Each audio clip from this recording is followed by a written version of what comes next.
Hello everyone and welcome back to Magic at the Movies. Happy New Year folks. It's the first one of the year where we talk all things movies, TV shows and anything that takes our fancy that week. I'm your host Joe and joining me as always is my lovely co-host Robert. Happy New Year! Happy New Year! Wow. I said it first You did, though. you did.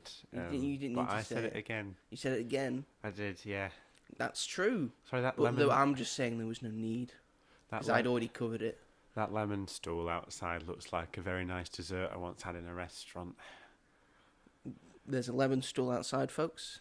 I don't know why it's there, but It's a lemon. is it because of the glaze of snow on top of it? It's yeah, reminding you it of was it. a lemon sorbet in a lemon. In a lemon. So that's what it reminds me of. So you had the lemon sorbet, but did you have the lemon? Well, it was in a lemon that? skin, and the lemon sorbet was in the So lemon you didn't have skin. the lemon skin. No, I didn't have the lemon skin. What? Who do you think I am? Hungry. I'm is not what a I think cow. I don't eat compost Since heaps. when did cows eat lemons? I don't know, they might do. No one gives cows lemons. What animals eat And also, like citrus peel? and if they do, why are you keeping your cows in your lemon tree farm? You should keep them separate. No. Lemon cows. You want lemon cows? Lemon flavoured milk. Lemon flavoured cows, Yep. or cows that look like lemons. Not cows that look like lemons. That's taking it too far. But if we had beef that was lemon flavoured, Ew. that's what you're saying. No one would buy that. But you're saying you want lemon flavoured cows. Just lemon milk You want lemon milk, that's curdled. that curdled lemon milk. Curdled lemon milk. Is it curdled because of the lemon? I think so. So it's only it comes out curdled. Because you can't get And like lemon flavoured. orange ice cream, really, can Is you? it still white or is it yellowy? Yeah, it looks a bit Are we like... just making lemonade now out of cows? Looks a Have bit we just like got lemonade? discharge. Have we just got lemonade? Happy New Year, everybody. Fucking hell.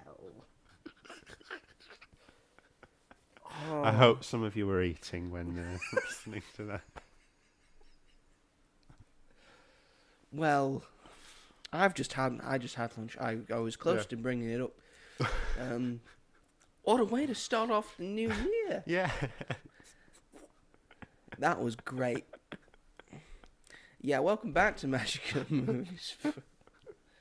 We got a big year ahead of us. Wow. But we're going to start off with our two main ones. The first is the first big main film for the UK at least, because it got its release on the 1st of January. Mm-hmm.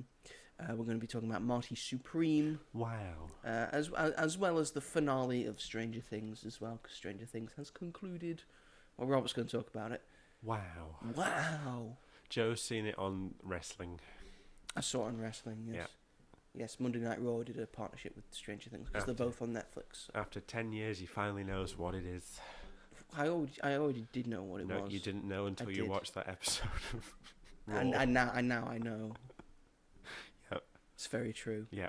I'll also be talking about some other films that I've been seeing, and I'm sure Robert will be as well. Wow. But first off, we're going to kick off this episode with our regularly recurring segment that we start off every single episode of this podcast with, which is... What have you been up to for the first week of the year? Thank you, Robert. Very specific. Yeah. That puts this episode in sort of a landlocked territory. It does, yeah. Mm-hmm. So people definitely know what week they need to listen to this and Yeah. watch this on. So if you're listening to this any later, tough In shit. like August. Yeah. Well, Then- what took you so long to listen to this episode? Yeah, what the hell? Why are you listening to this now? Yeah, Well, I've God. done like 30 other episodes since then, so what are you playing at? I think less than 30. One a week. Okay, 9 then. It's only 32 weeks in a year. 52 weeks It's in a 52 year. weeks. Oh, maybe it's 30 then. So, stop wishing the time away. It's what it feels like, though. True, very true. Yes, this is the section of the show where we talk about what we've been up to in the past week, or what we've been planned to be up to in the weeks ahead. Whether that's watching a thing. Oh no, he's doing his list. I always do the list. This isn't a new thing. It's a good list apart from one component. I've done it every time. What You have. component? I don't think this is it. The person. It's not person saying it, is it? No, it's one of the attributes in the list. I don't know what you mean. We're going to go through them. Yes, whether that's watching a thing, reading a thing, playing a thing, doing a thing, making a thing, or saying a thing.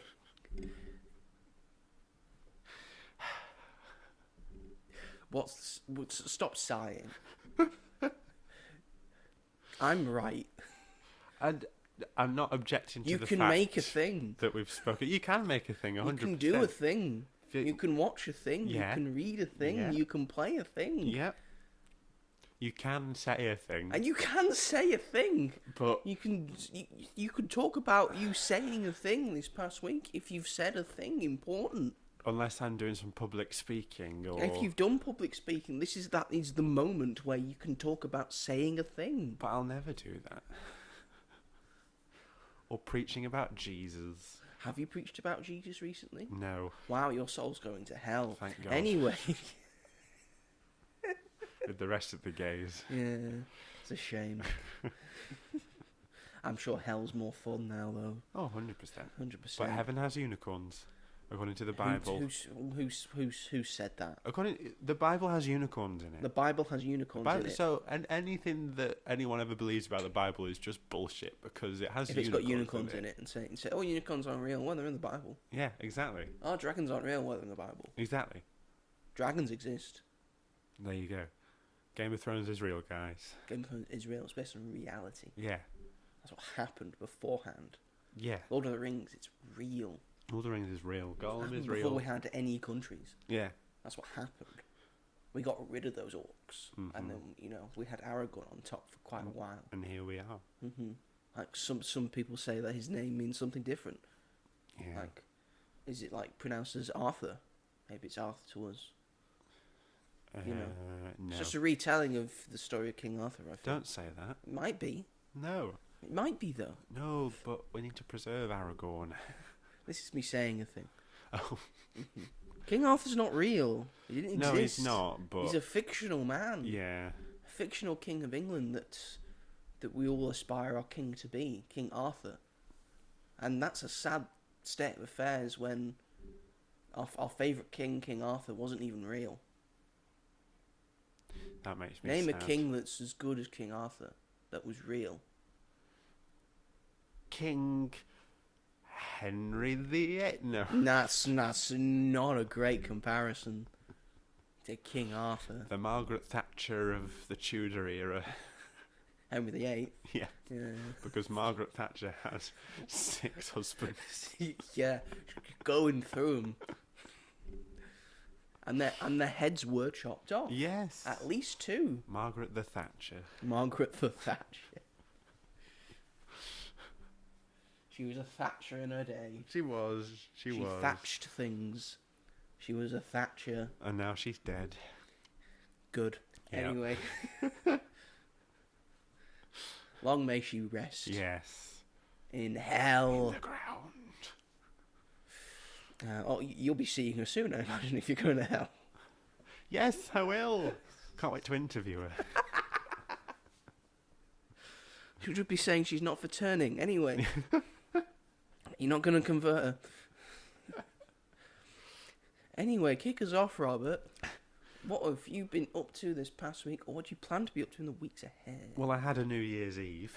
Woohoo! I was the only person in the world, I think, to have a New Year's Eve. Yeah, everyone else just stayed in. Yeah.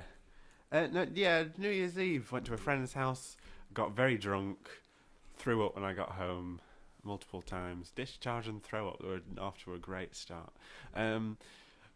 We did a quiz, which I won. By the way, there was only 2 teams, but I won. Congratulations. I'll tell you what, though. I was on a team with my friend. He left halfway through, and the other team had 3 people on it, and I won. And I was on my own, and I'm crap with knowledge. You know that. I don't know anything. Not anything at all. And I won by 1 point, but I won. Blank space, baby. It is, literally. And we'll write your name. In my head, it's the monkey that Homer has in the Simpsons movie. Homer? That was on over Christmas as well. I watched that. Was it? Oh. On E4, I think. incredible film. Incredible film. So that was fun. Then at midnight we ate 12 grapes under a table, which is apparently a Spanish tradition that I didn't know about, and that made me gag because I've got gag reflexes. For anyone who's interested. So this is not a stellar endorsement for your dating scene, Robert. Oh well, some people might not be into that. So yeah, it was lovely, and so at the end of when it was we all had like, there's this trend going around which is like our end of year song, like what song would you have to see out 2025? That was a thing. And I wanted the song For Good from Wicked, but it's not a very dancey. It's not, no. New Year's, so I changed it to The Locomotion by Kylie Minogue instead. Do the locomotion. And no significance to my year in 2025, but I couldn't think of anything else, so we were all stood dancing to that, and it was a jolly old time. But the day before New Year's Eve, I rewatched The Roses, because my mum wanted to watch it in the cinema, but that didn't happen. But it's now on Disney Plus. It's on Disney Plus, so we watched that, and my mum very much enjoyed it, although she didn't laugh at it very much. She said that she liked it, but she didn't laugh at it. Wow. But it was fun, just as good as I remember it being. Fuck me, that's a lot of birds. That is a lot of birds. There's a lot of birds in that field. I'll go and be the scarecrow. Yeah, we need a scarecrow in there. There's no sheep in there as well to scare Jonathan off. Bailey. Jonathan Bailey! Spoilers. Shreddy man. So watched that, and then on New Year's Day when I was recovering and at hangover, I rewatched Raya and the Last Dragon because it had its Because it was on Freeview television debut on Channel 4 in the afternoon, and it's one of my favourites. I think they call that a network premiere. Network premiere, that's it. A lot of good network premieres. Now we got Oppenheimer this year. It's network premiere. The Super Mario Brothers movie was on the other day on ITV1, even though they didn't advertise it at all. And their big film, they put as Back to Black, the Amy Winehouse film that no one liked. They advertised that, but not Super Mario Brothers the movie, even though it's a very, very successful film. But that was on Sunday. Yeah, I didn't watch it obviously, but Back to Black or Super Mario? Either. You didn't watch either? Okay, great. I didn't like Back to Black, so I think Super Mario is fine.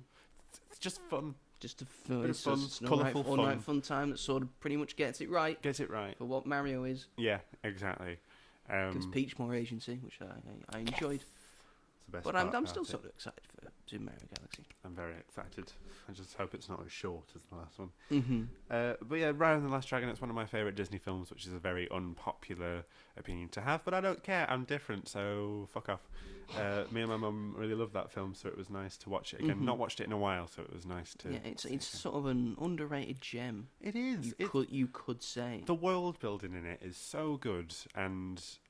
like you could tell that they were maybe like trying to start a franchise, which we will never get. Yeah, that did not work out. It did not. To be fair, it came out like during the pandemic. It came out. It did, yes. On the Disney Plus, where you had to pay £20 to watch it, which I did when it came out. Exclusivity thing, yeah. Because I was so You're excited a shill. for it. You're a shill. I am a shill. That was the only one I paid for though, because it wasn't. The cinemas weren't open, so there was no way to watch. You didn't pay for Black Widow. No, I didn't, because it was out. It was in the cinema, so I went to see it in the cinema. Oh yeah, because 2021. Yeah, like Cruella was out. Forgive me. Don't know why that one wasn't though. Maybe it was too early. It came out in March, I remember. Probably, yeah. So, but it's really good. Animation's fantastic. I love the world and the characters in it. It's really funny. It's yes, Awkwafina plays the dragon, but whatever. She wasn't as hated at that time. And it's just really good. It's a lovely, lovely, gorgeous film. Then saw a film which we will be talking about later. It's the first cinema trip of 2026. And then Stranger Things 5, the finale of Stranger Things, even though the news came out yesterday that they're doing a spin-off. Stranger Things. Oh my God. Was that good? Yeah, it was. Oh, was it? It was like the actual thing. So I watched Stranger Things. Well, I was late to watching Volume 2. So Volume 2 came out on Christmas Day, and I didn't. But you were busy doing things. I was busy doing things, so I didn't get a chance to watch that until after New Year when the finale had come out. So I watched the Volume 2, and then the day after in the evening. I cozied all up to watch the 2-hour and 8-minute finale. The feature-length finale. Feature-length finale, which played in theatres in Cinemas, America. yes. Not here, though, which was kind of a shame, but I wouldn't have had the time anyway. But they don't get Doctor Who in cinemas, so Exactly. fair trade-off. Fuck you. For a better show. Yeah, I said it. I fucking said it. Maybe not at the moment. I said it. It's not really a good, thing for me to say, considering I've not seen one. I'd say that the last 2 seasons of Doctor Who were better than this season of Stranger Things, but the other combined seasons or of separate? Stranger Things, maybe combined. Oh dear. I still really liked Doctor Who though. Mm-hmm. I'll just talk about the finale because Volume 2 is old news at this point, really. Yeah.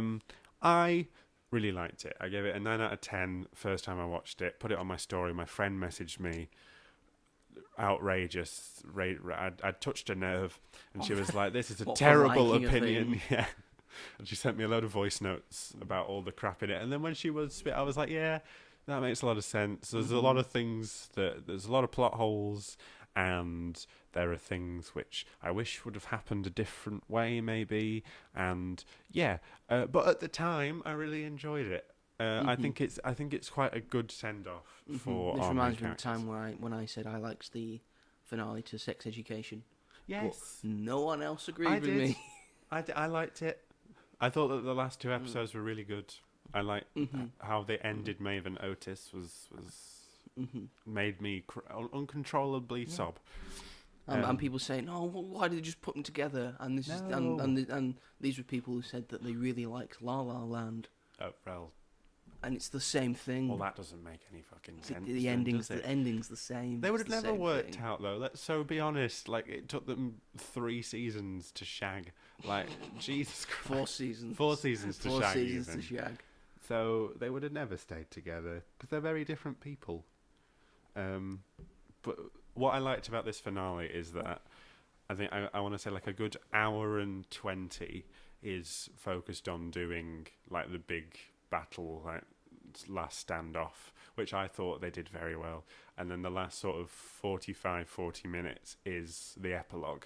And I personally think that worked really well because I think often when a show ends, you're often like, oh, but like what happened to them? Yeah. Like sometimes you feel quite unsatisfied about not knowing what happens. Tied everything together. But with this, they gave everyone like a proper ending, and it showed them like I think it's about a year and a half later the epilogue takes place, and it was really nice just to see. And I thought that their endings like made sense for each of them, and the ending sort of leaves it open ended, like a twist, like maybe something didn't happen which you think happens in the final bit, which I just think you seem a bit tired and bored talking about Stranger Things. It's like they will keep it going because there's an animated series coming out later this year. Because there's money to be made. There's money. They're already developing the spin-off because of how successful it is.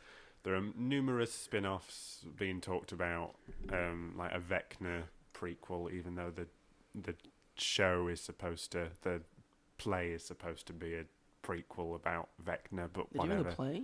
There's already a play on the West End and Broadway, The First Shadow. It's been there for like two or 3 years. Oh God! At this point, I know, but you don't need to watch that to watch Stranger Things, which is odd because it does tie into. It's weird. I don't know. I've not seen the play, although I would like to.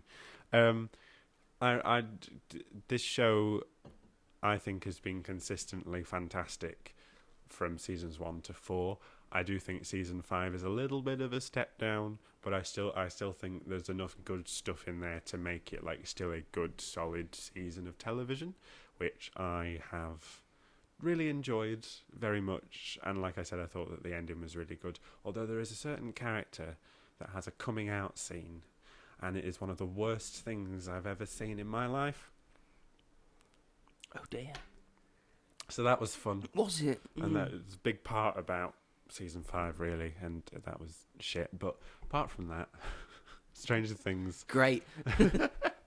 I like that they've like brought this main story to a close, because it needed to. You can really feel it. You're like, yeah, you're doing the same stuff that you've done for the past like 2 seasons now. Like, it's time to put it to rest. But it was still good, and I've started rewatching it from the beginning because I haven't seen it since I saw it initially, like when it first 8 came years out, ago. Yeah.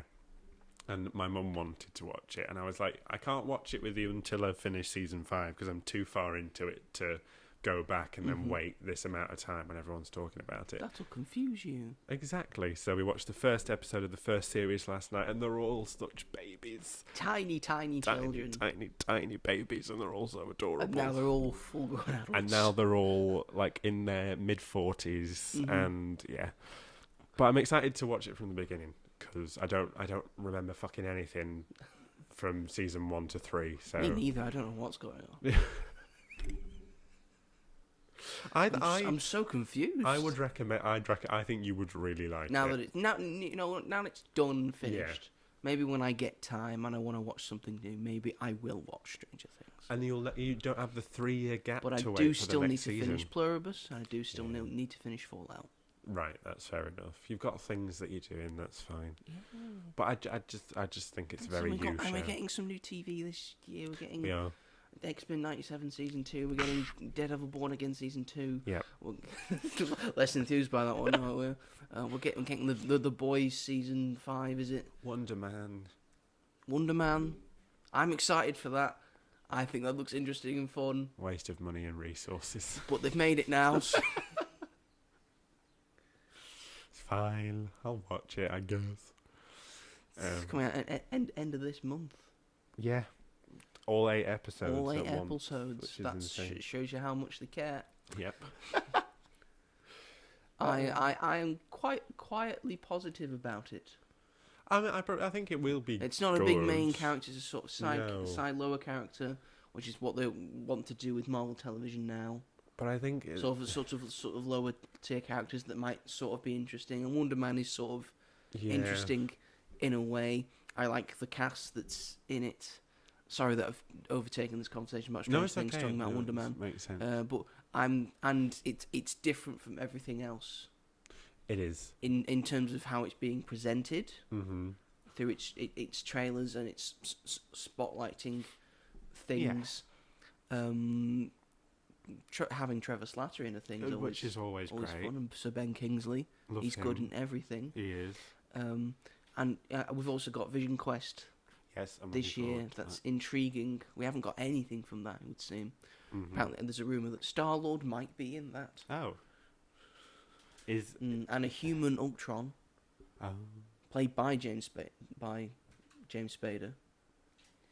Sorry, the dog wants to go out, folks. And Diane Morgan's going to be in it.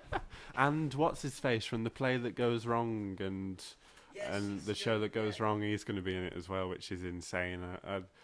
I bet you he's just going to be like some sort of scientist in the background, like Hugh Dennis in James Bond. I bet it's going to be something like that. No Time to Die. Yeah. But hey, it's a good credit to have on your CV. That's true. Finished Stranger Things, and then I went to see Six the Musical in Blackpool with one of my friends who we both know because used to work with them. Yeah. So that was nice. She got the tickets for Christmas. She got 2 tickets for Christmas, and she asked me if I wanted to go, which was very nice. We went to Blackpool and had a Nando's. You had a Nando's? I fucking love a Nando's. Okay, you were a bit too strong on the Nando's there. I went to HMV. Wow. Did you get anything? I did. I bought a friend a Christmas present, which was far too expensive. Buy yourself anything? Yeah, Christmas present in January. Yeah, yeah. I love Six the Musical. It's really good. So good. Pleasantly surprised when I was asked to go. I said, yeah, fine. Yeah. And then I watched that. It was great. So fun. So good. And so well done. We had great seats, although a very tall elderly gentleman sat in front of me and I could only see half of the stage. So that wasn't fun. Take that, sir. Now you know how it feels. But my torso isn't as long as my legs. Where I get my height from your is leg my tall, legs. yes. And I didn't hear the people behind me complaining. She was scrunched down like this. It was, but I've seen it before, so I didn't let it bother me. But it's And it's a musical, as long as you can hear it, then. Of course, yeah. It is it's mainly the songs anyway. To be honest, it is basically a concert, really. Yeah. With a sort of story, but it's so much fun. Love it very much. I'd see it a million times if I could, because it's just so good, and it flies by because it's only one act. So it's like an hour and 20 minutes, which is insane. Works for me. Got to halfway through and I was like, fucking hell, we're halfway through already. I was like, well, we're not having an interview. Oh, yeah, here we go. Great. Awesome. And then I went home and watched Danny Boyle's Sunshine, film that came out in 2007, which has a stacked cast. It does, yes. Cillian Murphy, Chris Evans, Rose Byrne, Michelle Yeoh, Benedict Wong, the guy that was in John Wick and Bullet Train, but I can't remember his name. I like him. You obviously do, because you can remember his name. Yes. Very, very good. And, well, if you don't know the premise, basically the sun is dying and this team of scientists, astronauts, try and plant a bomb in the sun to sort of reignite it. Yes. Simple concept. Not just a bomb, a nuclear bomb. Yeah, it's of course, yeah. Not just like a Molotov cocktail. Yeah. It's now grow. I can't believe that not many people talk about this film. Yeah, I've never heard anyone talk about this film ever. It's so slept on. It's insane. The visuals in this film are insane, especially in the last third when it gets all psychedelic, and it sort of puts you in the perspective of having the heat affect your vision and in your body and your mind, and it's so well done. It was insane. I couldn't believe what I was witnessing, and for 2007, it was mad. I've heard that people don't really like the third act very much, which was insane to me, because I think the third act was my favourite part of the film, when a certain thing happens, certain person appears, and shit goes down. But I couldn't quite comprehend what I was witnessing, but in the best way. I think how the story plays out is sort of how you expect it to play out. It's got similar story beats to other disaster sort of sci-fi space films, but I think it really makes up for that in its visuals, and the last act it's very Alex Garland, very Danny Boyle. You can tell it's the same people that are behind 28 Days and Years Later. This is the film that they fell out. Oh no! About, because this was before 28 Years. Yeah. This is the last film that Danny Boyle directed and Alex Garland wrote. Jesus Christ! They had a falling out about how the film should end. Oh, I see. And there's multiple different endings to Sunshine. Right. I like the ending. And they had a falling out on what the ending should be and what should be on the theatrical cut. So they disagreed with that, and they didn't work with each other for quite a while. 18 years. 18 years. Oh my God. And then Alex Garland went on to direct stuff. things himself as well. So maybe it was a blessing in disguise. It was not like a fierce falling out. No, just a disagreement about... Yeah, it was just a disagreement, so writing. we'll go our separate ways for now. That's sensible. That they understood that, they were at odds a bit, so they were like, let's just take a break from each other because we need to reset our creative minds. And Alex Garland went on to direct Ex Machina and Annihilation and Civil War, and so... but it was really good. And Warfare. And Warfare was fantastic. So it's really good. And now they're back together doing great things, so... Great. We've heard very good things about The Bone Temple, directed by Nia DaCosta, but written by Alex Garland. Yes. Very excited I'm excited for it, especially because I very much enjoyed 28 Years Later, and apparently it's quite like that one, so sounds like... I am looking forward to it. Very excited. So that's what I've done, not as much as usual, but that's what I've been up to. What about That's you? so many things. So many things. What about yourself? I can't compete with that. You've watched a good couple of things. I've watched a few things. Yeah, but you've actually been watching stuff that I should be watching for this podcast. That's not true. We cover all bases. We cover all And bases. to cover all bases, I we mean- have to split certain things off. I did Stranger Things. You did Stranger so Things. I'm That's let a big off this thing. week. It's a big thing. Yeah, you'll let off because you did Stranger Things. Stranger Things. Me, however, I've been because it's the new year. I had a little bit of a break and go to the cinema after Avatar to reset my mind. Yeah. You know, relax a bit. Just watch some films at home. It's great. They were on telly On as well. telly. You didn't really use streaming. No, fair enough. Didn't need to. It was all Yeah. on telly. Yeah. Like the old ways. Yes. How it used to be. Just how it used to be. Back in the old Just days. how it used to be. But rearing back into form with me film reviews and watching films, because on the 1st of January I watched Marty Supreme, which we will talk about in a minute.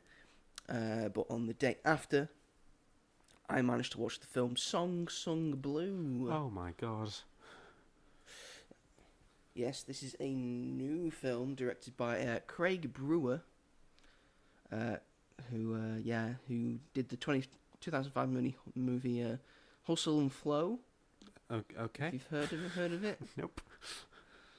Won the Audience Award at the Sundance Film Festival that year. Lovely. Well done, him. I had an Academy Award for Best Original Song. Oh. So he's done music things before, so Oh, he's a okay. pretty good bet for this. This stars Hugh Jackman and Kate Hudson, based on a real life story of a Neil Diamond tribute act. Yeah. From Mike and Claire Sardina, who were known as Thunder and Lightning. Lovely. Mike was Lightning and Claire was Thunder. So they had different, like, their own personas, but they did Neil Diamond Right. songs. That's an interesting thing to make a film about. It is an interesting thing to make a film about. I agree.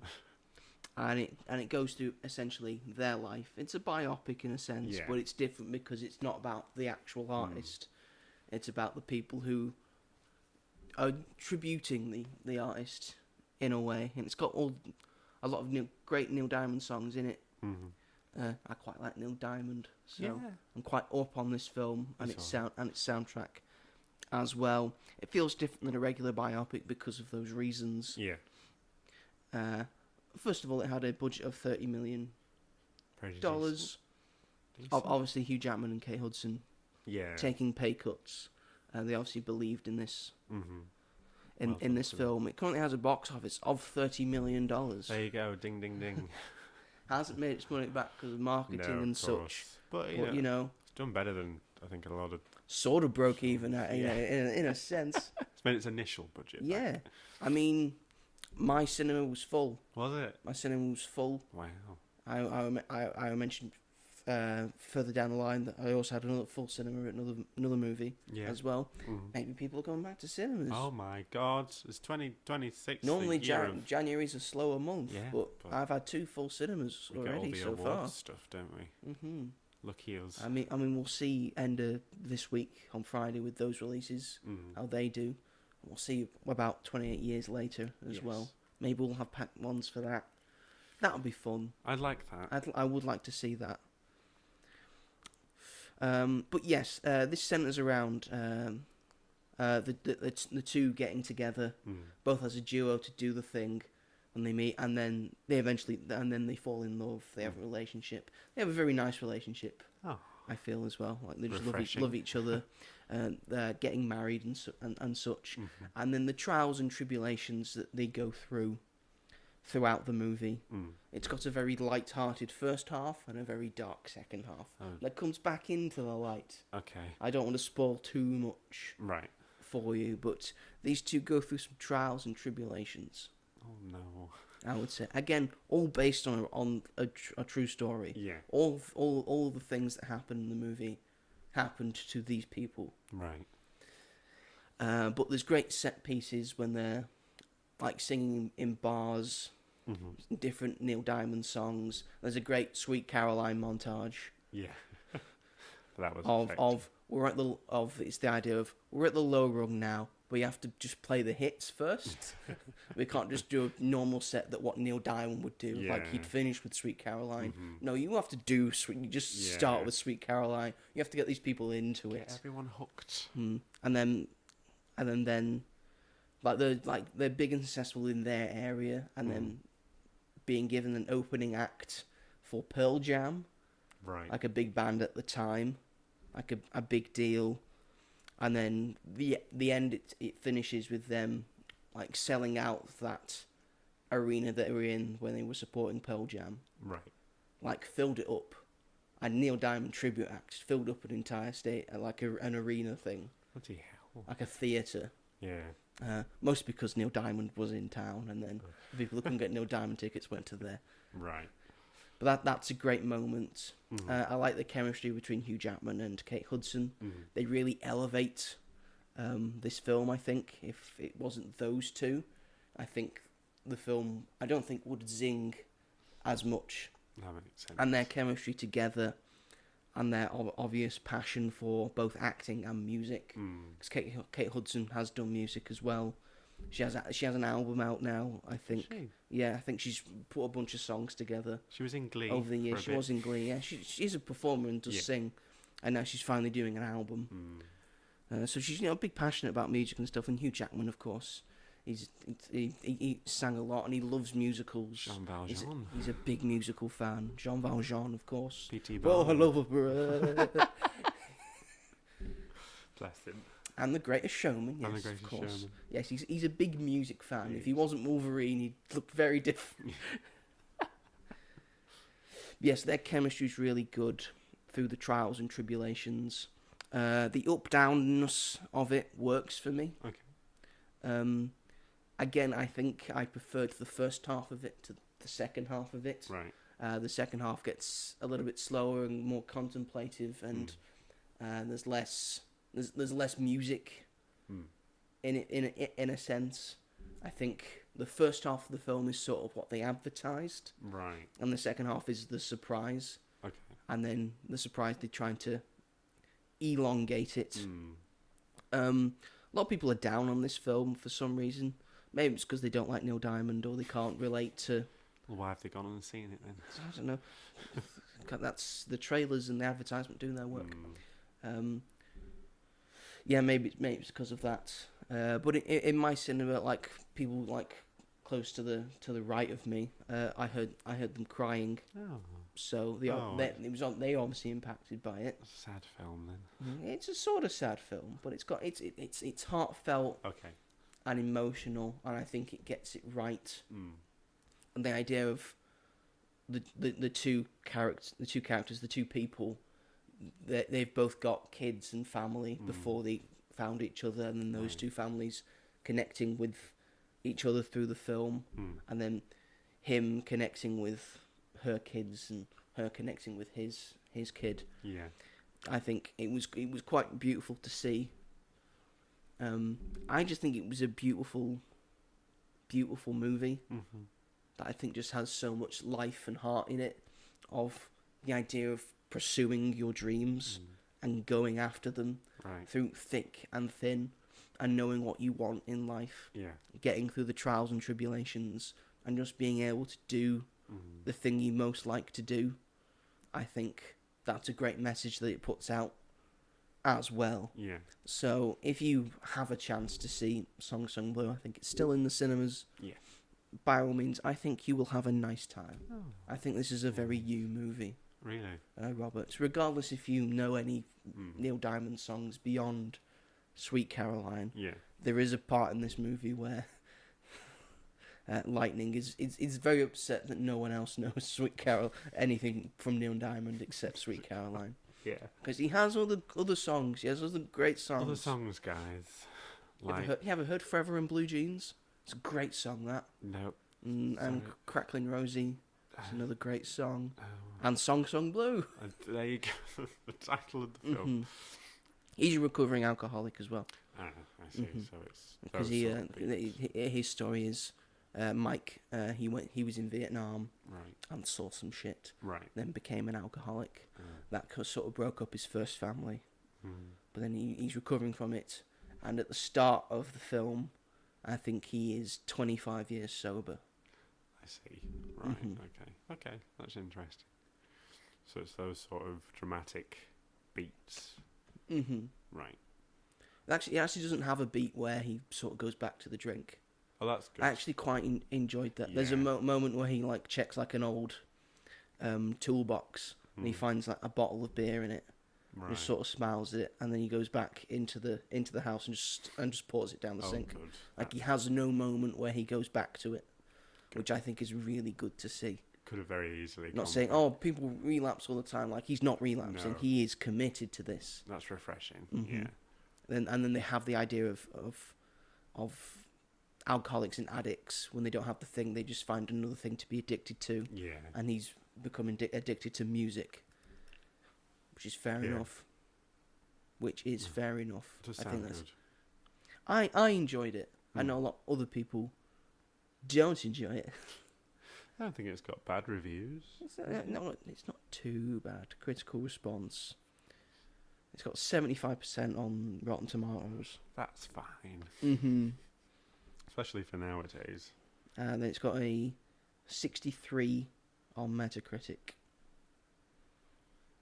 And Cinema Score gave it an A.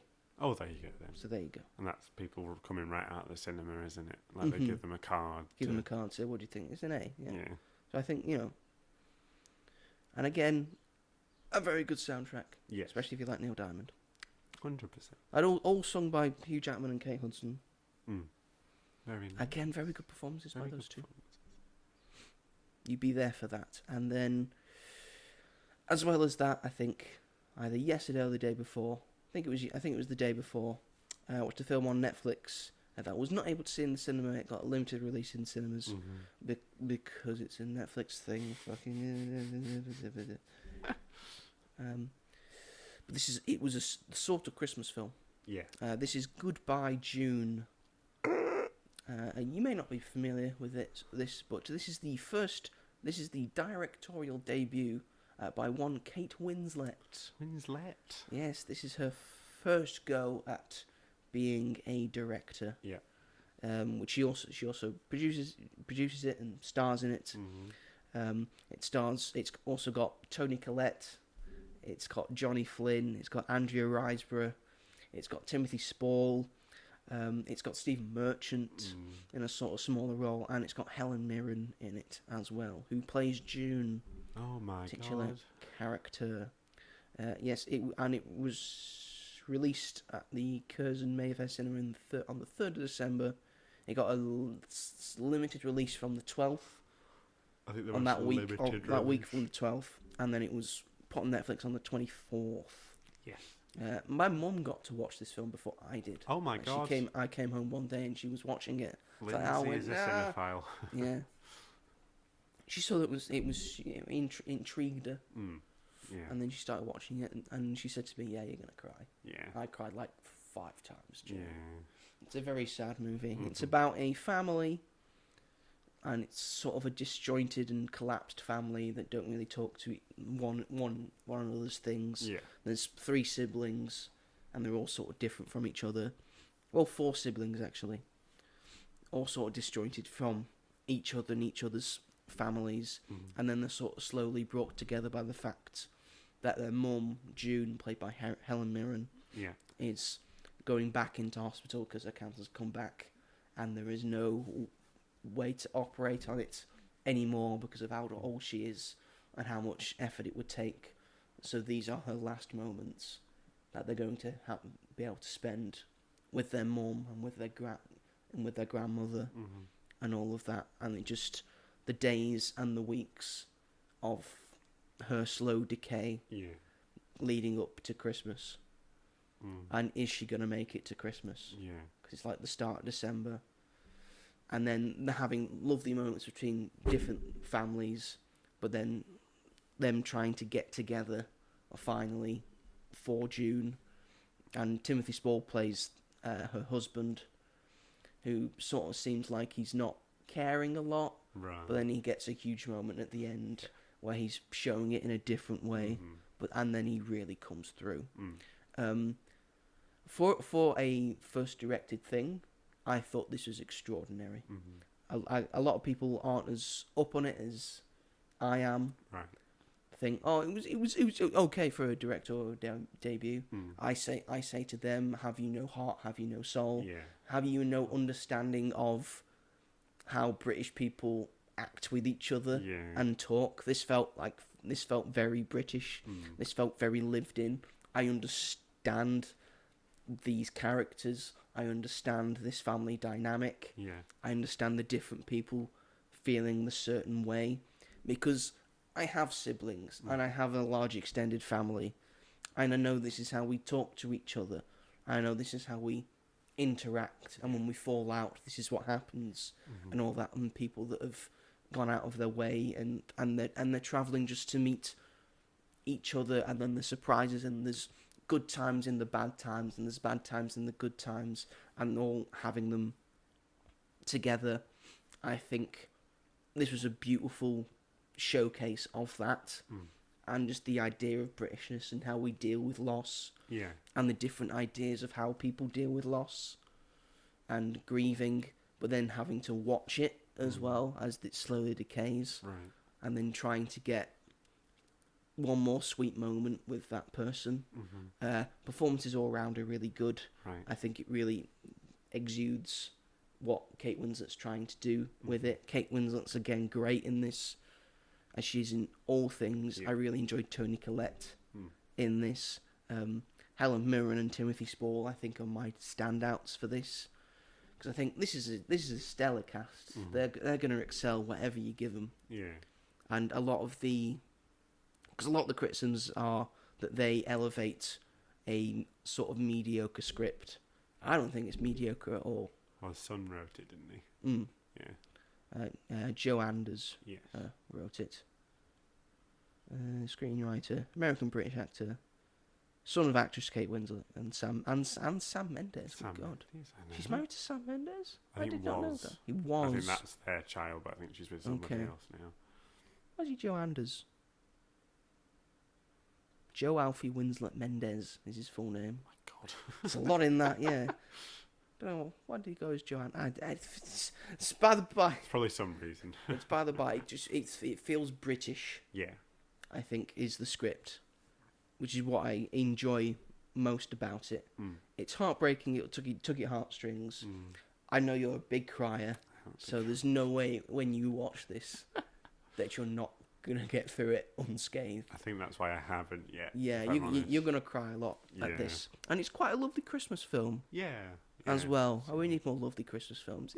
It's amazing how many, like, some of the newer great Christmas films that no one's watching are from Netflix.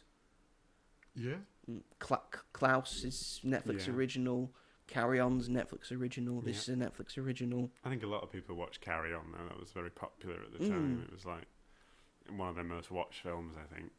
But then, like, this year, like, no one really talked about it. I'm just saying, people say, oh, where are the new Christmas films that we can watch? Well, these are your examples. Just go on Netflix. There's loads. It would seem. So yeah, I think this is well directed. I think this is well acted. I liked the Britishness of it. Don't know where Toni Collette's from. She's from Australian. Yeah. She is, and she's doing a very good English accent. Good. I think she's great in I did think that was an interesting casting choice. It was, yeah. She's obviously calling in favours. Which is obviously why Stephen Merchant's also in it, because Kate Winslet was in extras. Oh, I had to be directed by Stephen Merchant. So now you've done it for me. So now she's calling in the favour. Yeah. And he has a sort of smaller role as one of the siblings' husbands. Oh, that's nice. And Helen Mirren said that she'd never play a character with cancer, but she read the script and she said that she'd do it for Kate Winslet. So that's very nice. And this will probably be the last time you see her with cancer. Yes. I think it's a well told story. I think just near the end of the film, watch out for Timothy Spall.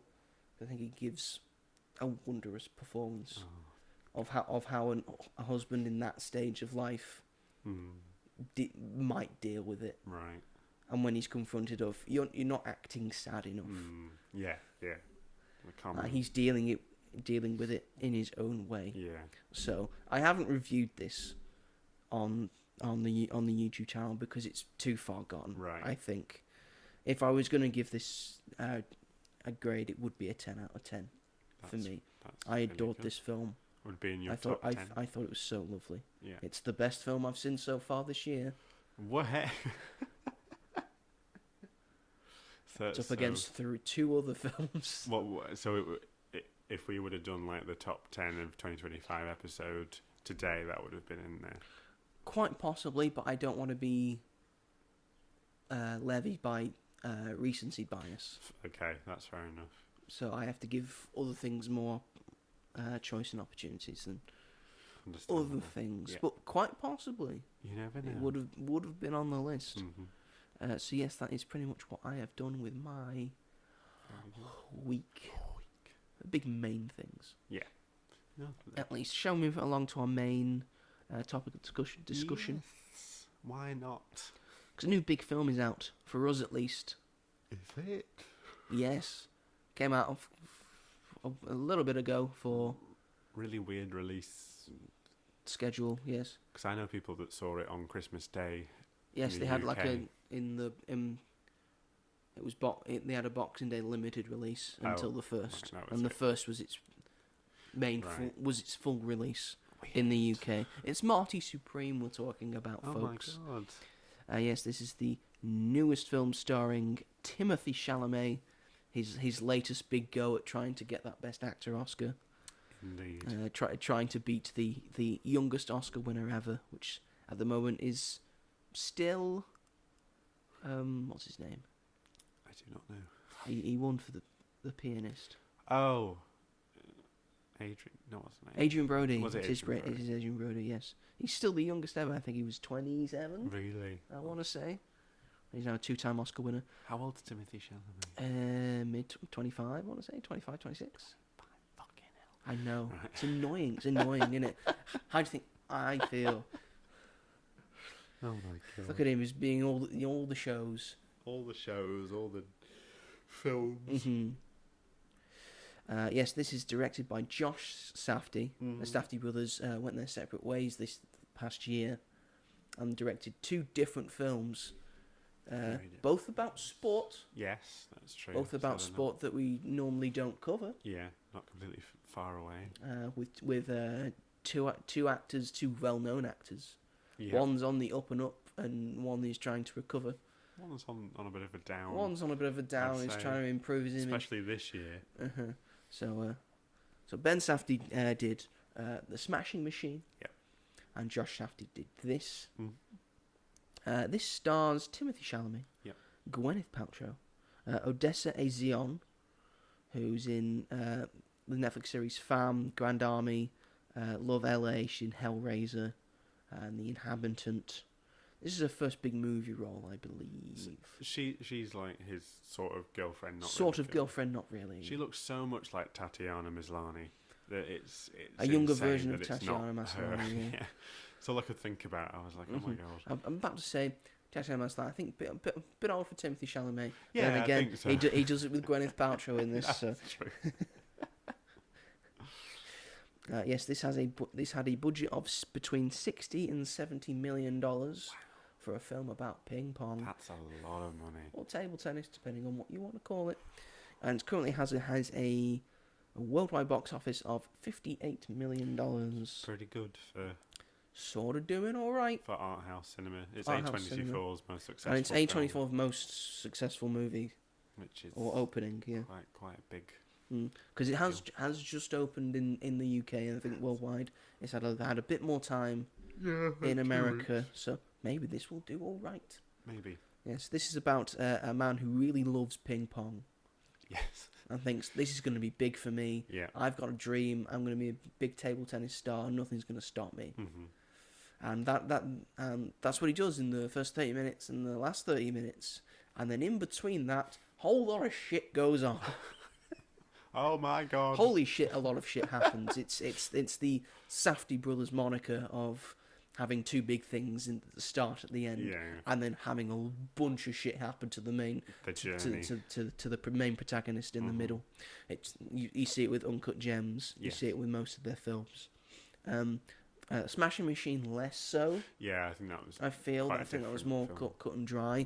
This one feels very Safdie brothers. Yeah. Josh Safdie, I think, has just got it right. Yeah. In a sense. What did you think of this film, Robert? Being not a big Safdie brothers fan, and also not a big Timothée Chalamet fan. I am so excited to hear about what you have to say. Bearing in mind, I have read your review on Letterboxd. So yeah, I didn't like Uncut Gems. I feel like maybe if I watched it now, I would like it a bit more, because I think my how I am with films. Your palate has changed. Yeah, because I watched it when it came out in 2019. 2019 it came out, so that was a good few years ago, and I was very much like just getting into film and stuff, and I just didn't really understand it, if you get what I mean. I just felt that there was no Adam Sandler's character. I just didn't feel like there was any sort of redeeming qualities to make me be on board with his character. Like, I know you're not supposed to like him, but yeah. It's my problems with Safdie Brothers movie. Right. I have nothing to relate to in terms of this character, and it's the same with this one for me as well. Right. It's one of my down points. I can't relate to Marty in any way. Yeah, which makes a lot of sense. In the pursuit of a dream, I understand that. Yeah. But he's going about it the wrong way, and it's more ego than it is pursuing a dream, I feel. But with this, I felt that was the point. I think, like, one of my friends said when it finished, she was like, what was the point of that? And I just said to her, like, well, for me, what it was just, I just found it fascinating, like, his journey and what he feels is the most important. Is it passion or is it obsession? Yeah, exactly that. And there were points in the films where it was like I don't like him, so I can't really like be on board with him. But then I found him to be a bit more complex than that. Like he is, I'd say 90% narcissist, a dickhead, yeah. But I also think there is some humanity in there somewhere, which I think shines out at particular moments through the film. So he is selfish. He's always out for himself. He doesn't care about anyone else. But I feel like, I just think the way he was written is to me personally, is one of the most fascinating characters I've come across in a long time. And maybe that is because my palate has changed. And if I went back and watched Uncut Gems, I would find that with Adam Sandler's character. I feel like the two are very similar films from what my I think for me it was different with the Adam Sandler character because he was married and had a family, so he had that sort of responsibility that sort of kept him a bit more grounded than Marty. Yeah, I understand that. But then I think for me that felt a little emotionally manipulative.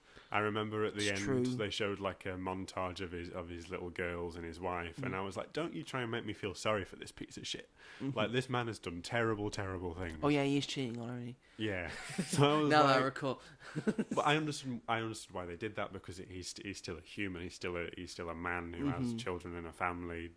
And again, like I think with Timothée Chalamet, like he's not all bad. But I don't know why I was just drawn to this film so much more. As you know, I wasn't really that excited to watch it. Yes, because you don't like Timothée Chalamet. Didn't like the trailer. Get into that, please. I thought that Timothée Chalamet was really fucking good in this film. This is the best performance I've seen from him, at least in my opinion. I think it was one of the first times I could watch his performance and not see through it, if you know what I mean. Like with Dune, at least for me, I feel like he's playing a character rather than he is Paul Atreides, at least just in my opinion. But with this, he was very much Marty, and I think with his all you saw was Marty. Yeah, you didn't see the actor. Didn't see Timothée Chalamet. Like I saw like just the character. I didn't see someone pretending to be. And that was like and I feel like with Wonka, I could get past it a little more because of the genre and it's fantastical and whatnot. And Wonka's just a very good film. I think he's quite good in Wonka. He is good in Wonka, but there are points where I'm just like, you are Timothée Chalamet in a hat. But with this, that's a movie star, though, isn't it? It is a movie star. You're right. I think that's an old school movie star. That's Arnie. That's The Rock. That's true. That's Stallone. All three of those people I do not care for. I'm just going to say. Or John Wayne. It's John Wayne as well. John Wayne. In a way, it's Meryl Streep. De Niro. Although she's more character actor-y. I feel she's got a lot more De Niro nuance sort of yeah, in a way. I feel like nowadays De Niro sort of just plays the same role. So like in the past, I think that's the only role he's given, really. Yeah, but I feel like I'm in. Like I loved him in Call Me by Your Name, and I think he's very good in Little Women. Mm-hmm. He's pretty good in Lady Bird, but I feel like he's just sort of playing a similar character than he is in. He's great in The Women. King. If you I've not seen that The one. King, he's great in that. I did come across that. I don't think it's on Netflix. Yeah, it came out quite a while ago. That didn't it? Like quite a few years ago. But with this, I was just in for the whole ride. Like how insane it gets with like the bathtub and the dog, and like what happens. They crash into a house and from one insane thing to the next. Gas station. Yeah. But they crash into liked Penn that Jillette's about it. house. Yeah. That was Penn Jillette of Penn and Teller. Oh my god. So I was like, what the fuck's Penn Jillette doing in this? That is weird. I didn't realise that was him. Oh my god. What a He's holding a weird thing to shotgun, ask. stealing people's dogs. But I really like that about the film because that is a result of Marty's obsession. Mm-hmm. Is this chaos and the fact that like those moments don't make him stop in his tracks, and he just continues and it just gets even more out of hand. But yeah, for me it was character driven. Of course, it's a character driven film. It's called Marty Supreme. He is in every frame scene. I want to say, and then the end when. You know, the big thing happens and then it ends and you like see his reaction to it and you think about all the events that had just happened and in the film. And it was sort of building to that from the start. Yeah. Of how it introduces the film. So you sort of knew that's how it was going to end, I think. Yeah. And then just sort of seeing his realisation, and if you think about all the chaos that has happened through the 2 hours and a half, like, was it worth it? And then, like, right at the end, when, you know, the big part of the film, and then sort of reality sort of crashes in on him, and he didn't need to go through all that to get to that point. Like, he just could have been a good person and gone with that character. But yeah, because I wasn't expecting to feel this way. I knew that he wasn't playing a morally good character, so I was prepared to be like, I'm not going to enjoy this. And my friend had that reaction to it because she was like, well, I didn't like him, so I didn't feel anything for him when things go wrong and stuff like that. But so how I feel in a way. Yeah, which completely makes sense. I don't think there is a right or wrong if I was just with that. given the middle bit of the film, I would feel exactly that way, and I'd be down on this film. Okay. But the start of this film, I think, is incredible, and the end of this film, I think, is also equally incredible. Yeah. And those two ends won me over, as well as moments in the middle, like sequences and moments. Yeah. As well, and I think Timothée Chalamet, I think, is probably going to go down as one of the greatest actors of his generation. Yeah. And God damn it, Oscars, stop being cowards. Just probably give him an Oscar. Give it a Critics' Choice. Critics' Choice gave him the Critics' Choice. It's a very different award show. It's a very different award show. It's probably the better award show that probably gets it right for the most part. I don't think he should win it this year. I think this is a great performance. I don't think it holds a candle to Michael B. Jordan from Sinners this year. But I still think it's an exceptional performance that should be recognised and should receive Oscar nominated status, as I'm sure it probably will. Because this has been getting a lot of buzz. Yeah. This has been getting a lot of traction. The marketing of this has been insane. Yes. He's been really shilling those Marty Supreme jackets. He has. He gave Susan Boyle one. Yes. That was fun. The fact he knows who Susan Boyle is. And Susan Boyle has a Marty Supreme. It's incredible to me. She does not suit it at all. No, it's great. It's not. It's like you couldn't get more opposite. Couldn't get more opposite at all. Oh.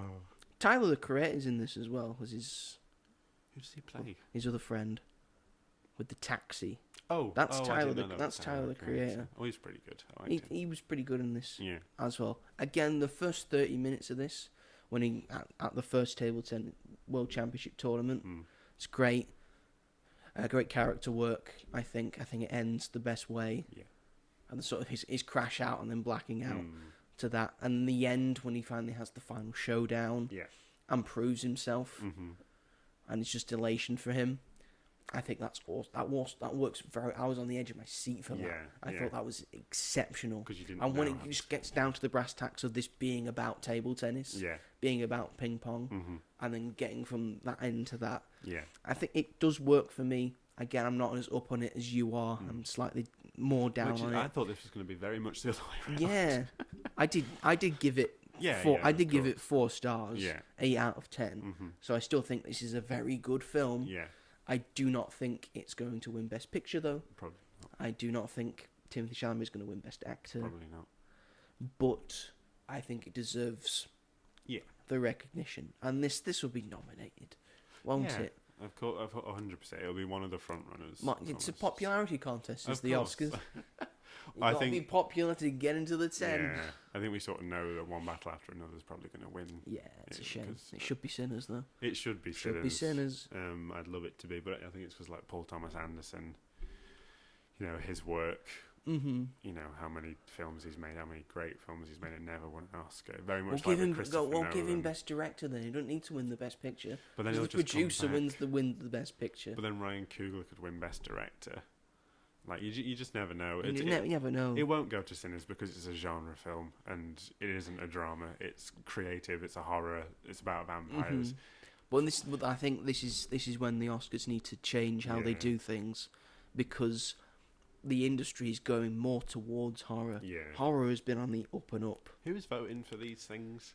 I know you have to be part of the Academy, but why should they've only just brought it into that people voting for the Oscars now have to watch every film. What? Why was that not a rule beforehand? What do you mean? What do you mean? There's a YouTube critic that I watch, and she votes for Critics' Choice, and does she? She said that she's not going to watch Hamnet because she's not interested and it looks too sad.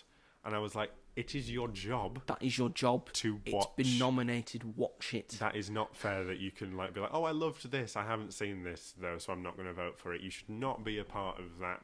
If you can't watch the film, or not watching a thing, but then just getting on the wagon of, well, everyone's saying this is great, so I'll just vote for that instead. Without having your own opinion. It was so disappointing, and she gets sent them by Critics' Choice. My Critics' Choice so saying watch this. You can watch this wherever you want. So there is no, even if she doesn't like it, it doesn't matter. It's just watch the films that you're given, because she doesn't deserve. No, I'd watch everything, and she gets paid to do that. This is my dream job, and yet we'll watch all the films. I will watch every film you give me. If you're paying me for it, we'll do it for half the money that you do. But yeah, it was frustrating. But yeah, I was about to say I'd do it for free. I wouldn't do it for free. No, I wouldn't. If people are being paid for it, then we're not doing it for free. Thank you very much. But yeah, I'm excited to see what happens with this year's. I feel like this is a very intriguing year. I feel like last year it was like we didn't really know what was going to win Best Picture. Really, it was a toss up. Really. Yeah. So I feel like this year's kind of similar, but also I feel like there are more clear front runners. Winners. Yeah. And yeah, literally in my mind, it's literally One Battle After Another, Marty Supreme, and Sinners. I think it's just between One Battle and Sinners. I don't think Marty Supreme's getting near it. You don't think it's going to be a front runner? For Best Picture, no. Really? I think it's just between One Battle and Sinners. Interesting. And if it's neither of those two, I will be very surprised. Yeah, it probably will be one of those two. It's probably going to be One Battle After Another, which we liked. It's probably we did like, good, but I feel like it's going to be One Battle because that was more recent, and the Oscars are filled with recency bias. Yeah. And Sinners was out. It was released ages ago. Last April. My God. Wow. It'll be 11 months old by the time the Oscars come around. Oh my God. Too late, Oscars. March is too late a time. You shouldn't be the last award show. Well, it's the award show, isn't it? So it has to be last. It has to be the main event. Stupid ass, dumbass hoe. I have to get through the Golden Globes first, all that bullshit.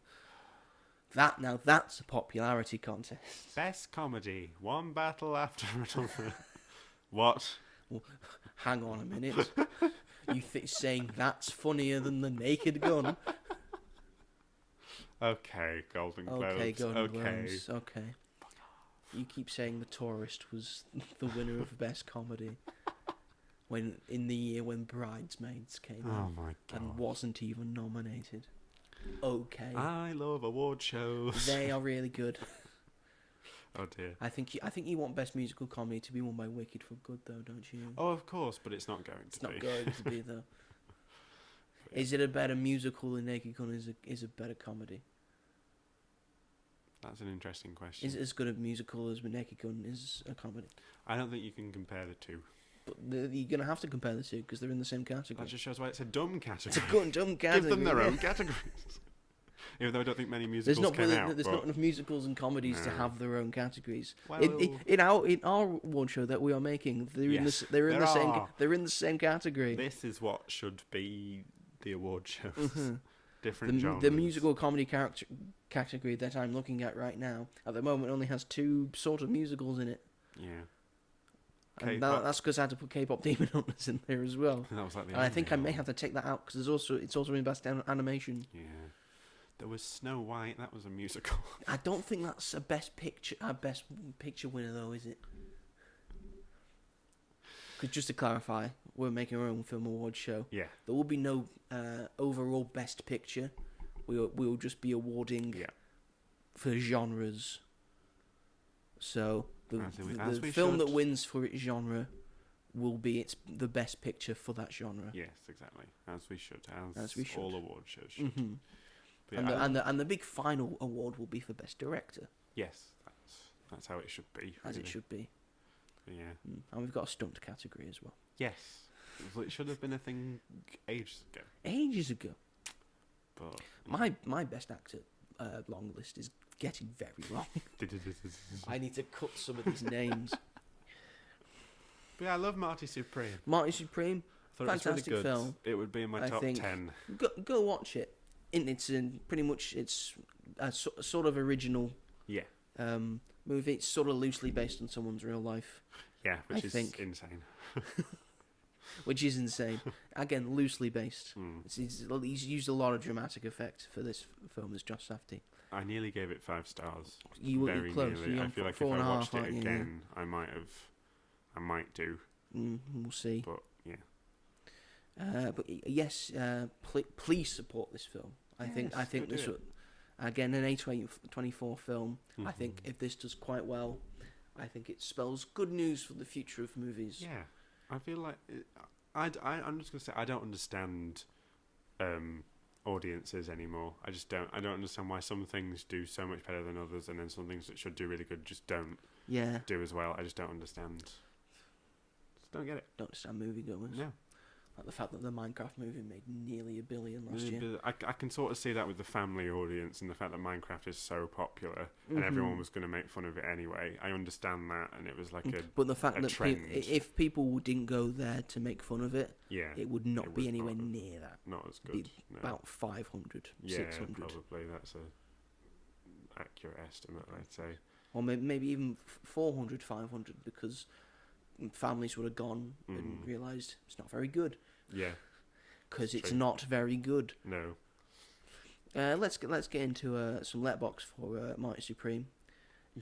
You gave it 4.5. I gave it 4 stars. We did. It currently has 714,000 people have logged it as being watched.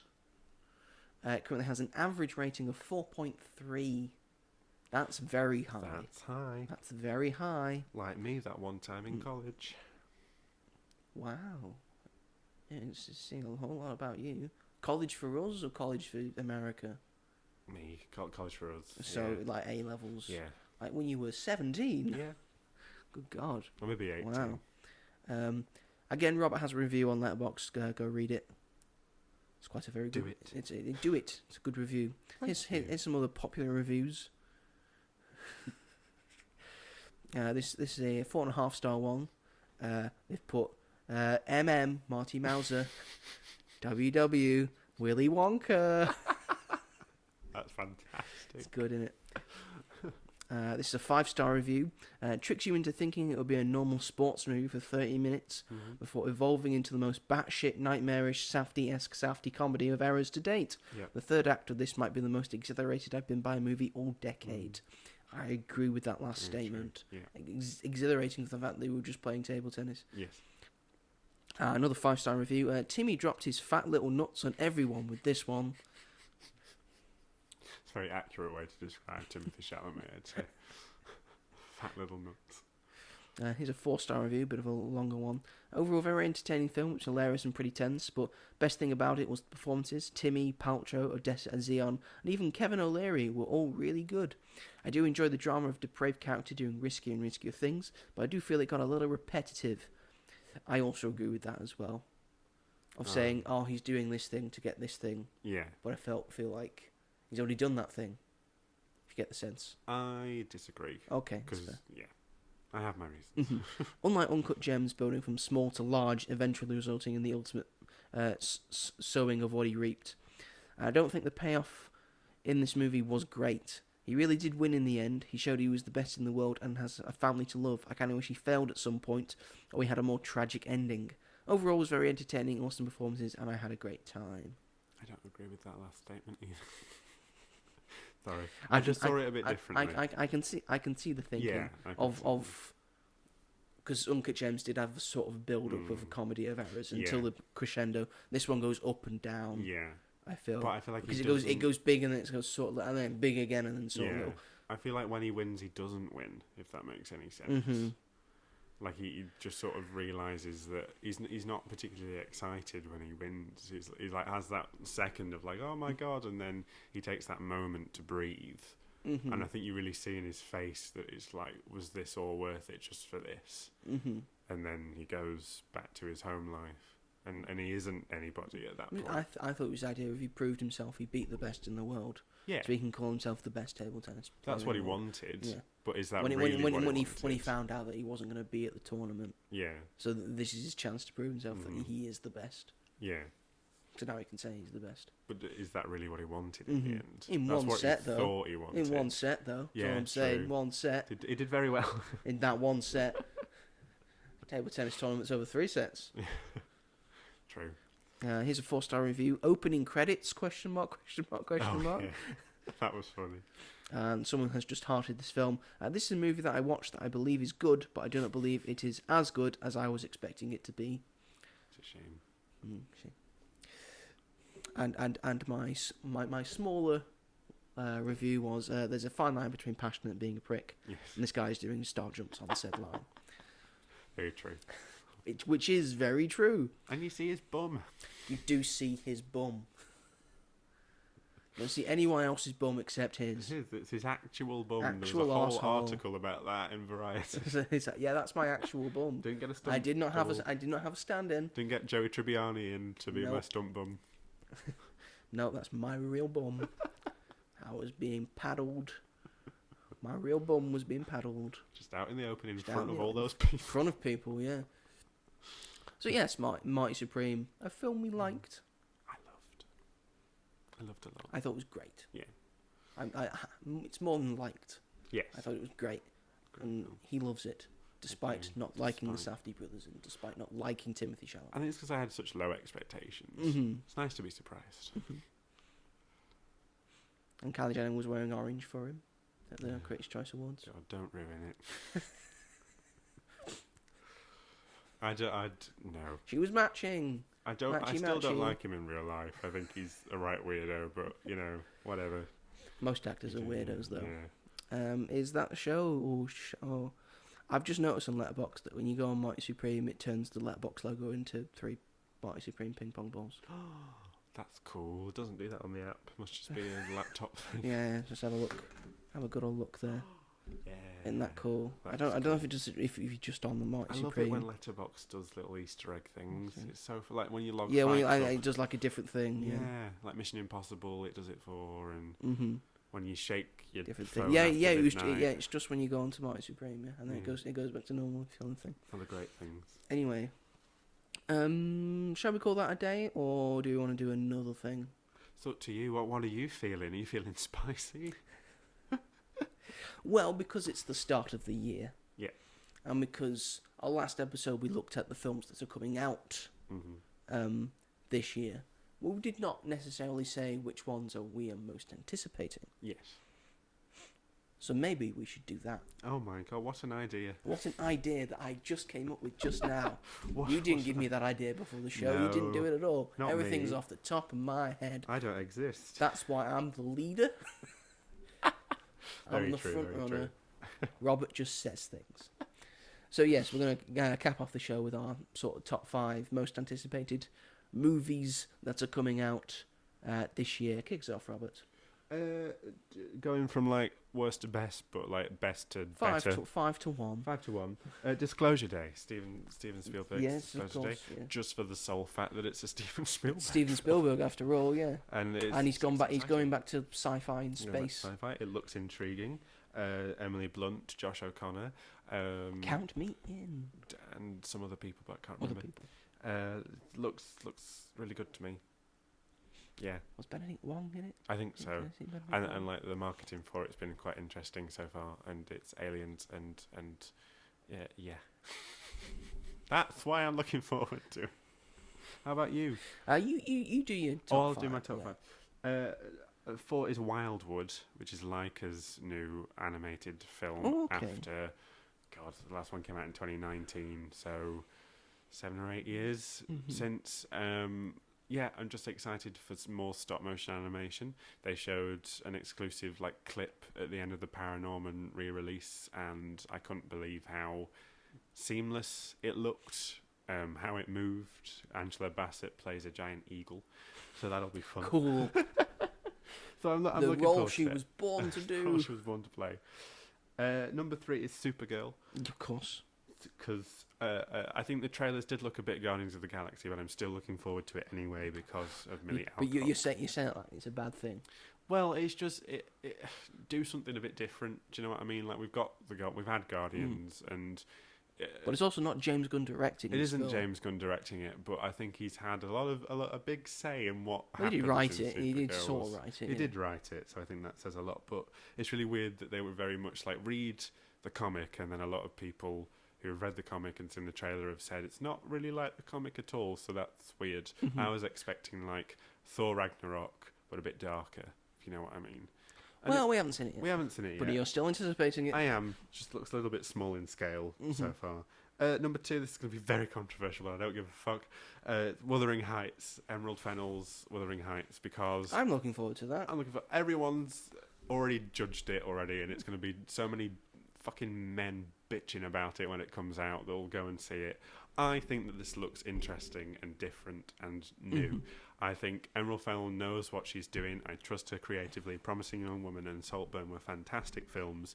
Everyone just jumped on the trend of Saltburn being like, oh, is it actually good? It's like, yes, it was, because everyone who saw it in the cinema before it came on Prime said it was really good. So go fuck yourself, you little prude. Including me in that, because I saw it in the Exactly. cinema and I thought it was excellent. There It was you one go. one of my films of that year. Me too. So good. Yes, it's sexual and weird, but it's supposed to be. It's supposed to be. That's the point of the film. Goodness sake. And the fact that Wuthering Heights, the actual title, is in quotation marks, makes me think that it's not just an adaptation. I of think the there's a lot book. of different things going on. There's there. lots of things going on. And visually, it looks stunning, and I love the music choice for it. It's different. Let It's us get new. back to the era where films look bright and beautiful and Exactly. different. When we watched One Battle After Another, there were 2 gentlemen in front of us, and this trailer came on, and I heard one of them say, why can't we just stick to the classics? And I wanted to go up to him and tip whatever snack I had over his head, because I was like, oh my god, shut up. Why do you want to stick to the classic? Why do you want boring things which you can just go and watch anyway? Because just there are multiple adaptations go and of watch it. them. Then. Go and watch it. Go and read it if you want I'm not to. here for the same, Sam. I'm here No. for different. Different, it's new, it's interesting. It comes out around Valentine's If Day. a sequel came out of a Perfect. film that you liked and it was pretty much the same thing, Yeah. you'd be upset. Exactly, you want different You want things. different things. Which is You what wanna The Last Jedi tried to do. and everyone hated that Everyone because you bitched all about love fucking Avatar. Yeah. You all love watching the same fucking film 3 times in a goddamn row. That is very true. Sorry, you brought up some stuff there. No, it's okay. It Carry all on. ties into the same conversation. I'm gonna be saying it every week. It would seem. Yeah, but people have already made their minds up about it, and it's so frustrating. And number one, The Bride, Maggie Gyllenhaal, second feature film, Jessie Buckley, Christian Bale, another adaptation of Frankenstein, this time The Bride of Frankenstein, but I think this is going to be a sort of like a Barbie-esque type thing where she's questioning her mortality and what her place is in the world, but it's done in like a horror way, which I think is very exciting. I think the visuals look cool. I love Jessie Buckley so much. I'm very excited to watch Hamnet this weekend. And I'm just very much looking forward to it, because I don't usually number one would be fucking Avengers Doomsday or something, which is still on my list, but it's not my most anticipated, just because I have more faith that I would get a lot of something out of this rather than being a bit disappointed by Doomsday, which we might not be. But also just got a notification of a very exciting trailer that's just dropped. The third Avengers Doomsday. The third one. Oh yeah, trailer. it's that one. Yeah, which I haven't seen yet. We'll watch that in a minute. I haven't seen either. I haven't really seen any sort of full leaks either for it. No, I've seen like one main one, but yeah. So I sort of know what's going on there. I'm hating these trailers, but this one looks fun. But yeah, those are my top 5. Yeah, also in there is The Odyssey, Avengers. Shaun the Sheep, Beast of Mossy Bottom, I'm looking forward to. Yes. And yeah. Right, how about you go ahead. This is just off the top of my head, like things I'm most looking forward to this year. Yeah. Number 5 is more of a fun one because we've been waiting so long to actually have it in a cinema, but it's Coyote versus Acme. Yeah. I just think that's a tremendous premise of Wile E. Coyote finally having a North of Acme and suing them. Finally. and then doing a Looney Tunes courtroom drama, which also stars John Cena. I think that's very fun and a very interesting premise and concept to do with the Looney Tunes IP. They better not delay it. It's coming. I fucking delay it. I think when the Netflix deal has said all things that are coming out, I don't think we're changing anything. Thank God. So, yes, I'm very much looking forward to that. It might be shit, but we've heard it's not. Yeah. We've heard the big uproar was this film isn't coming out, and everyone that has seen it has said this is excellent, this is amazing. Why is this not going to theaters? Campaign. So then we had a whole campaign, and now it's actually coming out. I hope people go and see it. Yes. And also, people in the UK, we're finally getting The Day the Earth Blew Up, Looney Tunes movie. It's finally coming to the UK, UK cinemas. Go and watch that as well. Very excited for that. I'm excited for that, because apparently that's also excellent. Yeah. Number 4, speaking of sci-fi, with Disclosure Day, I'm also still excited for Project Hail Mary. Oh, yes. Based on the book of the same name, starring Ryan Gosling. I don't know much about the book. Trailers have sort of spoiled what's happening, but I'm still quite looking forward to what that film's going to be. It looks cool. I think Ryan Gosling doesn't just put his name on anything. He doesn't do paycheck movies. No. I don't think he obviously very firmly believes in this film and what it is. He has one of the most incredible filmographies of all time because he's picky. Yeah, and he likes doing different things, and because of that, he's got different genres and stuff. Feels like he's trying to have a really good film from every single genre. Yeah, it would seem. So I'm quietly excited. Yes. For this one. My number 3 is Avengers Doomsday. Some people might think this was higher, especially from me.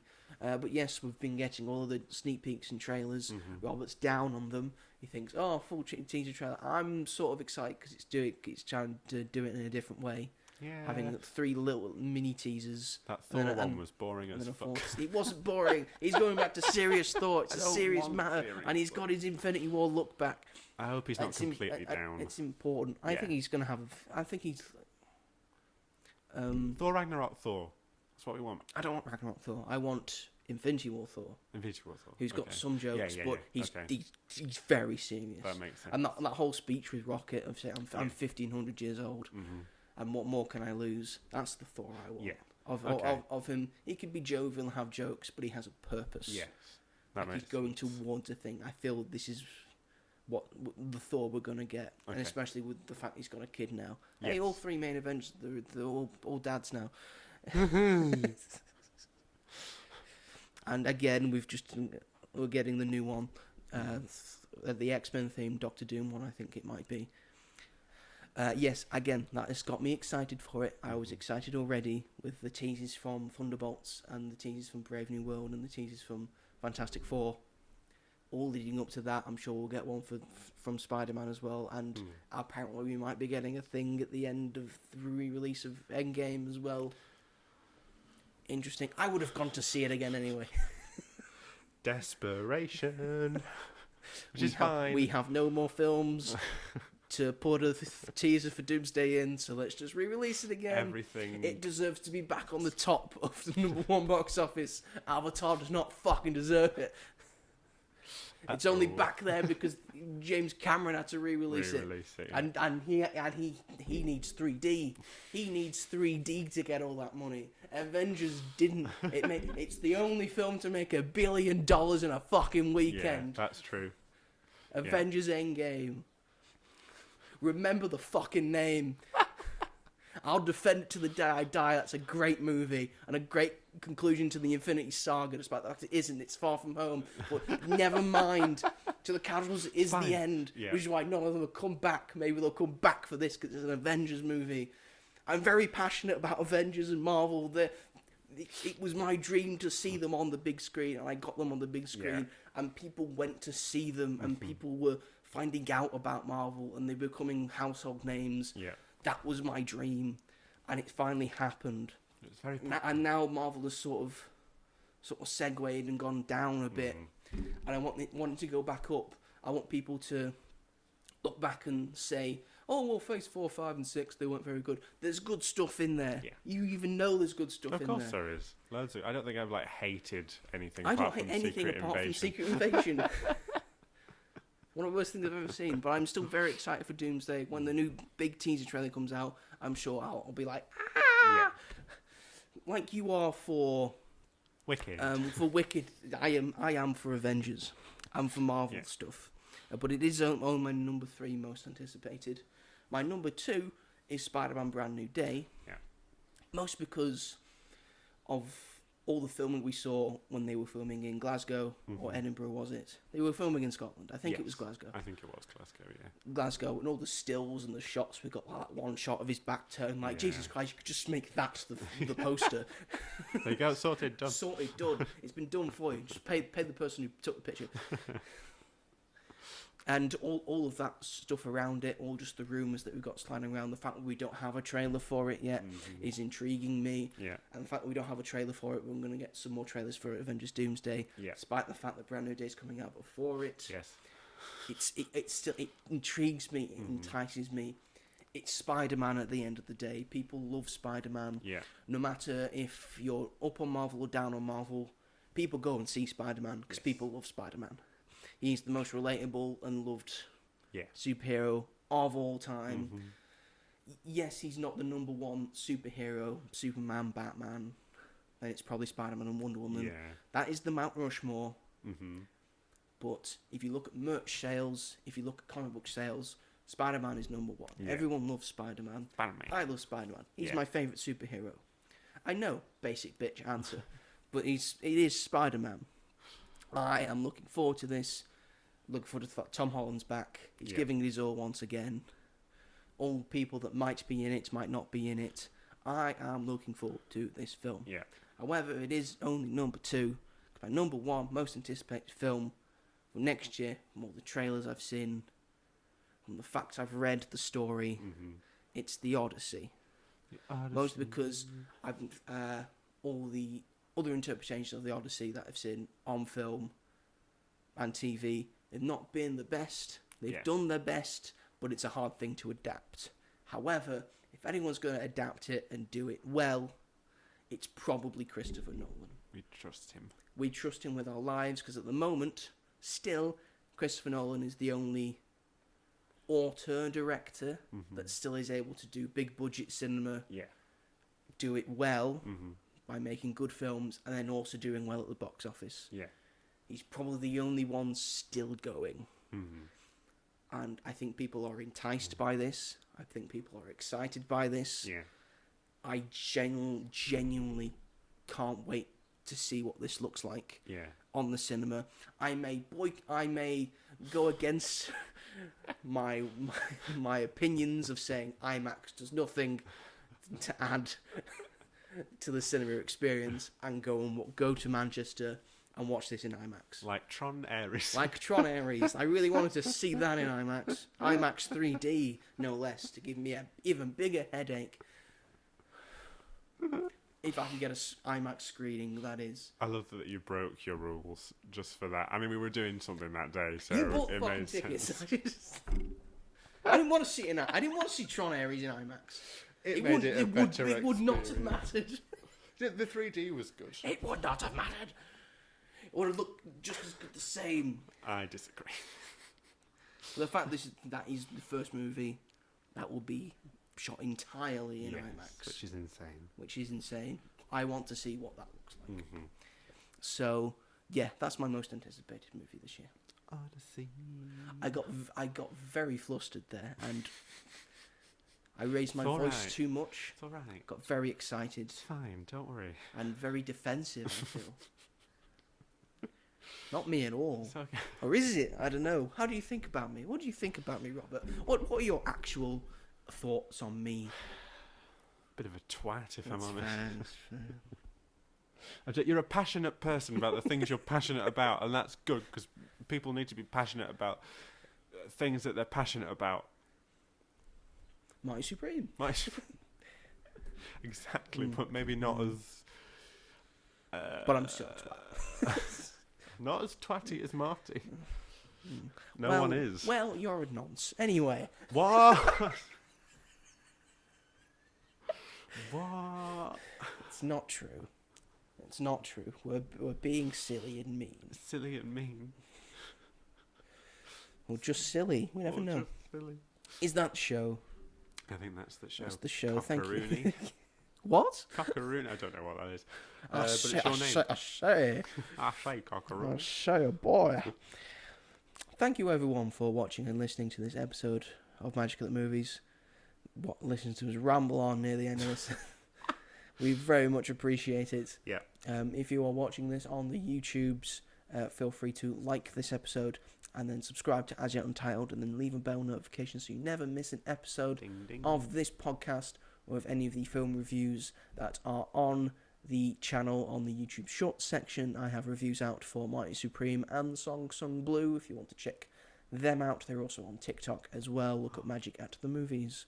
If they want to listen to this on a podcast catcher of their choice, Robert, nearly fluffed that, I didn't. Where can they listen to this? Spotify, Yeah. Amazon Music, Mhm. Apple Podcasts, Yes. Sony Podcasts, Yes. and wherever else they may get their podcasts. All true statements. If you want to get into contact with the show, we are both available on Letterboxd and Instagram. On Letterboxd, I am Ginge101. And I'm Rob on film. And on Instagram, I am the Mighty Joe 888. And I'm Rob G. Hall. Feel free to get into contact with us there. If you want to ask a question, say you like a thing, dislike a thing. If you want us to cover a thing on the podcast, if you want to ask a question that you want answered, feel free to let us know there. That is the show. Next week, Rock we'll be on. talking Hamnet, Hamnet. maybe Giant. That's also coming out. Oh, it's too many films. Yeah, it's January. So, rock on. Hopefully by then I'll watched Fallout Season 2 and Pluribus as well, so maybe I can talk about And it. the whole of Stranger Things, 1 to 5. You'll have watched them by No, then. you will. I'll have watched them. Fallout, Pluribus, and that. Oh God, I better get started then. Click. Anyway, thank you everyone for watching and listening to this episode of the podcast. Yep. And we will see you all in the next one. Goodbye. Goodbye.